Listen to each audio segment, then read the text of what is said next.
Welcome to this Zentangle Quickie. My name is Heather Hartwick Gladden. I'm a certified Zentangle teacher.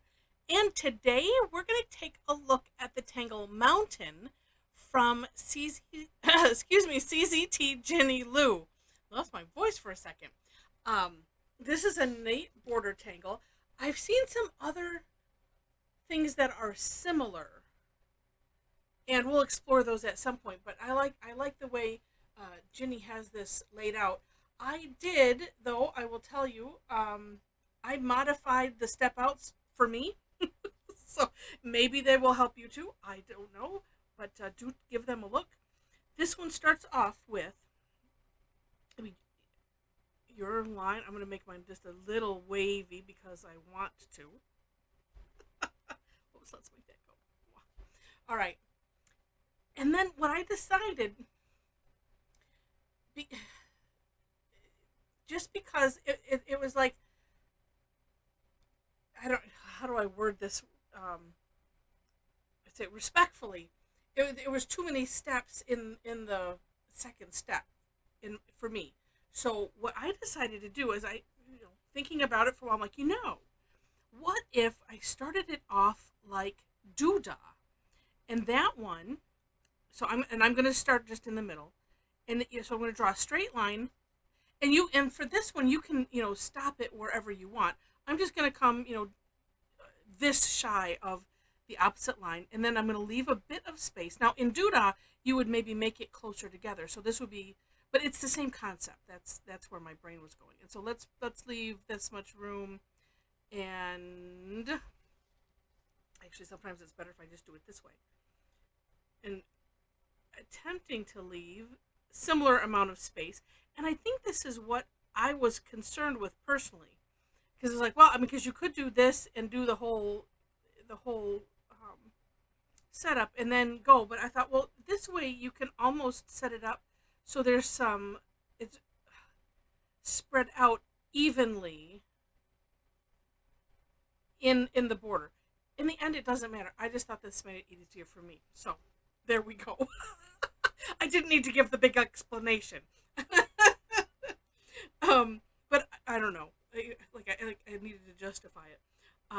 I just did it because it helped me out, and I hope it helps you out too. Okay, so once you have this set up, then it's a straight line across, and leaving room on both sides, and then also so that way it overlaps. So this overlaps that.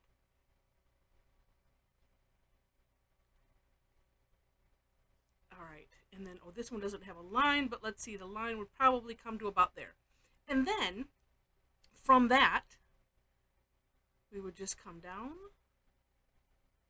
and then these ones go up,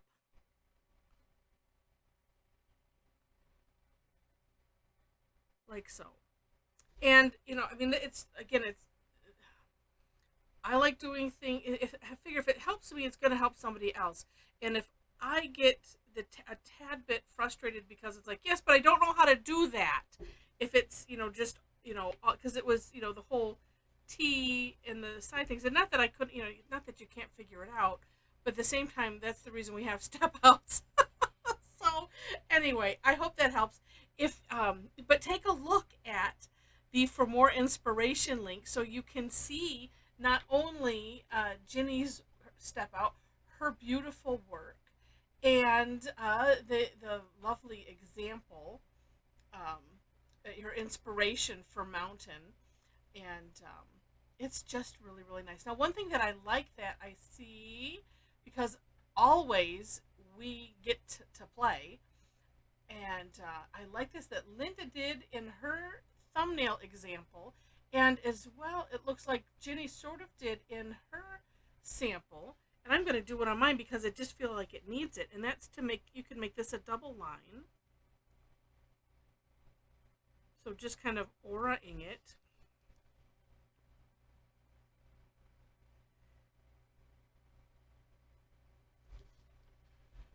I like it. That that helps. And then now thinking on a shade, on the lines of shading, I am going to dare say you could, let's see, do I dare do? I don't know. Couple things. One, you could just shade the overall. And I'm thinking, gosh, if I shaded the overall, now that since I put this double line in, I would probably, well, I guess you could go either way. You could come right into here and then make, oh, that would be neat.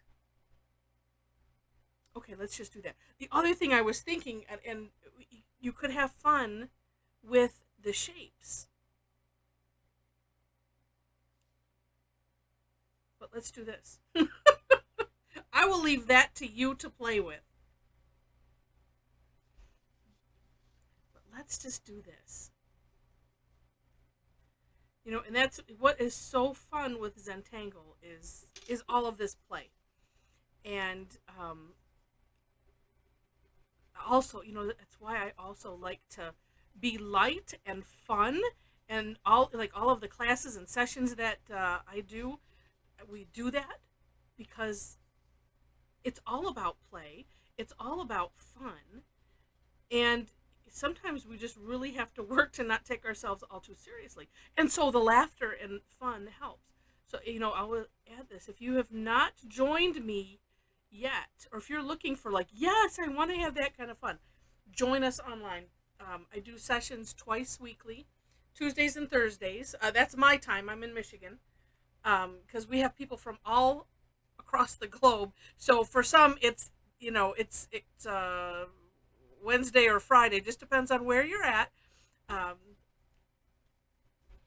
see, that's interesting. I was thinking I could do both, but I don't want to. I would just want to do one or the other. Oh, but here, well, let me play. Well, see, and this is what's extra fun in my mind. You could put little orbs in here. I'm gonna put.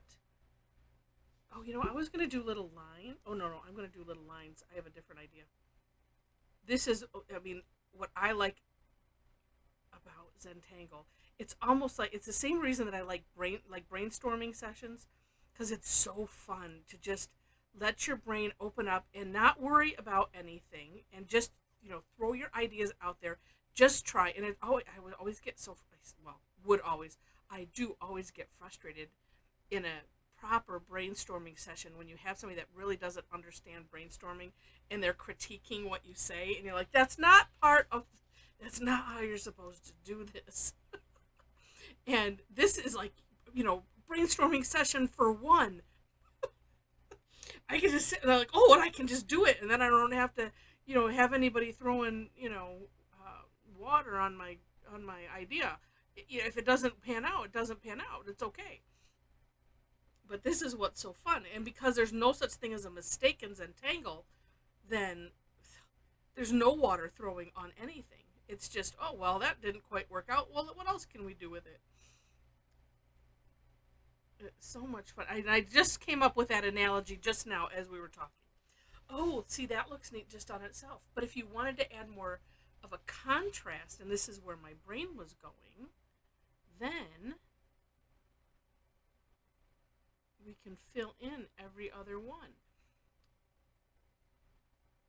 Oh, I just, you know, this is part of why, you know, in the, well, you'll see it on Zentangle.com and in their books, you know, when we talk about the benefits of Zentangle and helping to remove creative blocks is one of those things. It just greater creativity, period. Because once you kind of get in the groove of, there's no, you know, an embrace, I should say, the concept of no mistakes. Oh, then it's so, I don't know, it's such a great experience to do this. And then I well, comment below if you're a somewhat seasoned tangler and you've kind of gotten used to that idea, and do you find in like regular life things, you're like, well, I'll just do this, and then in the back of your head you're like, just like Zentangle, there's no mistakes, I could just do this instead. I find myself doing that a lot, and I'm just curious if you do too. And but I really think it takes embracing, and it's not an immediate thing. I mean, we can get used, we can, you know, enjoy the patterns all we want, It's the internal embracing of that one concept. I think that's the hardest concept to embrace because, we're kind of taught, well, there's rights and there's wrongs, and there are rights and wrongs. It just doesn't happen to be in Zentangle. And because everything is non-representational, right? I get real passionate about that because it's just such a beautiful concept and philosophy, especially when we embrace it. And that is my aim to help. If I can find multiple ways, if I, to drive that point home, then that's what I do. All right.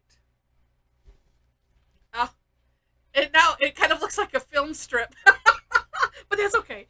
And like I said, you could do orbs. You could have just left the lines. But if you want to add a little bit of contrast in there, you can. And in fact, let me look at here. Oh, we'll say, and I'm looking at Linda's. I mean, you could have fun with making these in more bold lines, maybe using a bolder pen, or as I think they all say this at Zentangle HQ, adding some love, which would be like thickening some of the lines, or like we could add some rounding here and there, just that little bit. It's just almost as magical as shading, but lots of fun that you can have adding tangle enhancers like this rounding concept. So if you are enjoying this, and I hope you are, if you've listened to this far, then I hope that I hope that you are. You just didn't leave it on accident, but if you did, that's okay. Click the like button if you like it, and then if you have not yet done so, would love to click the subscribe button. I'd love to have you be a subscriber to the channel. See, look at how neat that is. Just gives it just a little touch of a different look. Oh, so oh, I missed this one right here. Somebody was, I'm sure, yelling at me. Heather, you missed a spot. Thank you. I heard you. But yeah, would love to have you be a subscriber to the channel. I've already mentioned the description section, so you will find, again, the links to the step outs there. And I always do my own version and then link to the creator of the Tangle. Below that, if you would like to join me in classes with a bunch of other crazy Tangle addicts, we would love to have you. Number one, in the description section, you will find a link to our private Facebook page. So if you happen to be on Facebook and you want to join us. There are like 3 questions to gain entry for that membership. My Facebook page link is also there, so you can just follow me there. And I post my classes on Facebook and a couple other locations. You'll find the other locations are listed on my website under classes/sessions. You'll find some other hopefully helpful information on my website. And I think that's it. That's it for now anyway. If you listen more than once, then I try to fit in everything, but sometimes I forget because I don't like to do canned stuff. So I'm just doing it, I don't even have notes. So if I miss something, I miss something. It's okay. I like it to be organic. It's cool. All right. So with that, thanks so much for watching, and I wish you happy tangling.